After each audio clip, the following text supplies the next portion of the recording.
Since 1964, we've had this idea proposed by Englert, Braut and Higgs that empty space is like a medium, and as particles travel through this medium, some of them interact with it, some of them don't interact with it. The ones that do interact with this medium, they acquire masses, and the ones that pass through it without interacting, those are massless particles. Let me give you an analogy.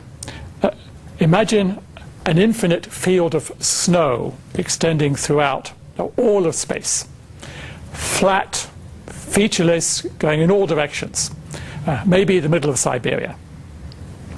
Now imagine that you're trying to cross this field of snow. So maybe you're a skier and you skim across the top. That's like a particle that does not interact with the Higgs field.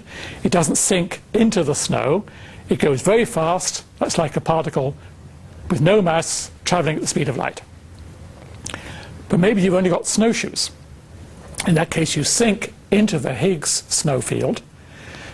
You get less speed than the skier, less than the speed of light.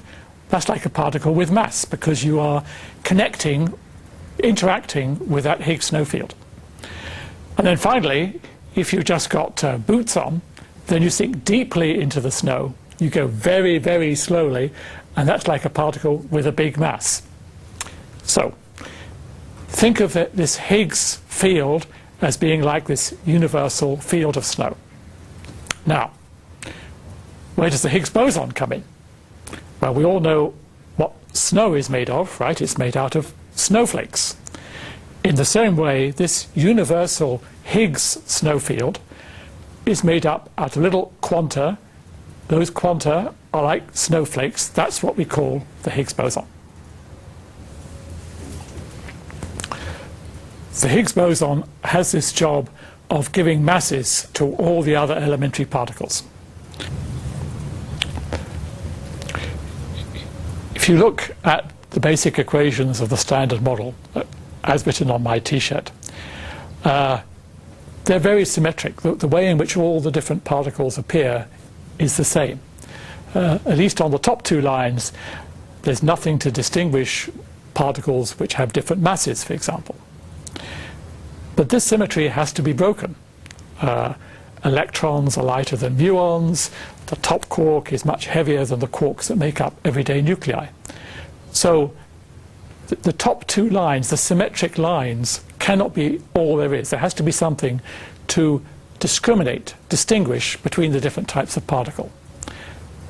And that's the job of the Higgs boson. That's the job of the two bottom lines.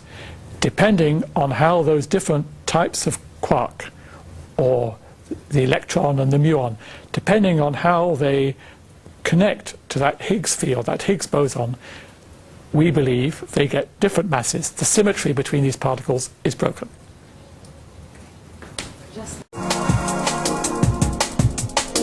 Rumours about imminent results on the Higgs boson from the Large Hadron Collider experiments are appearing in blogs, social media and newspapers all over the world. Meanwhile, thousands of physicists are carefully analysing the data, looking not only for the Higgs, but for many other new phenomena. First of all, the data had to be collected. The beams have particles and they are colliding, and we detect the products of these collisions in the different subdetectors that form a CMS. So it means that since the collision takes place until all the signature is recorded in a tape, this is the process of data taking. When the collisions take place, we need to have a very fast system that decides whether this collision is interesting or not. These data have then to be reconstructed using complex algorithms and the massive computing power of the grid. The data that we actually collect from the detector is raw data, which is just millions of voltage readings from all the different parts of the detector at the time that we had a collision. And so what we want in the physics analysis is more the reconstructed particles, so the energies and directions of the particles coming out of the collision. So we go from this raw data to this reconstructed data by running very sophisticated, complicated computer programs over the data. in order to try and reconstruct the particles coming out of the collisions. And then this is what people use for doing the final physics analysis, for trying to find evidence of the Higgs or this kind of thing.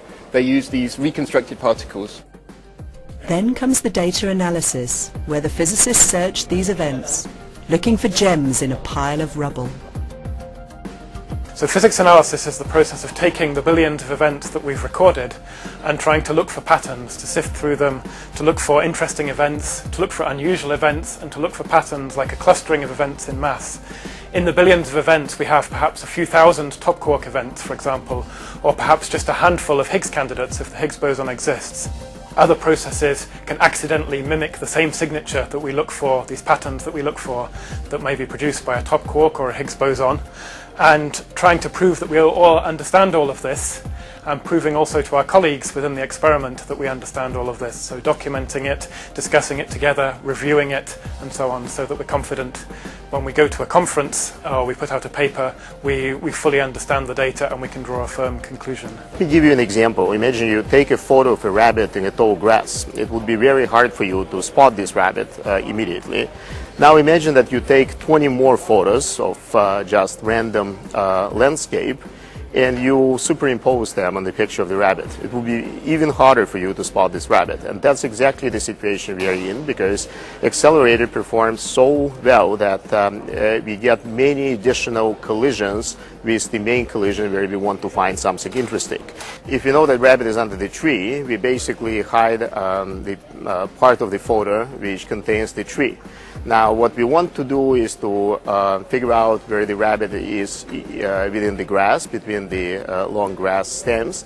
And what we are trying to do, not looking at the place where rabbit is to figure out how we identify these stems. If we can remove the grass from our view, we basically would have just the rabbits. I think the most difficult thing at the moment, for example, is the time pressure. We've got all of this wonderful new data from the LHC, we've got the conference coming up, and we need time to analyse the data, we need time to understand what we're doing, to convince ourselves what we're doing, and balancing all of this, the time pressure, the time to analyse the data, the time to review, the time to write, is probably the most difficult thing.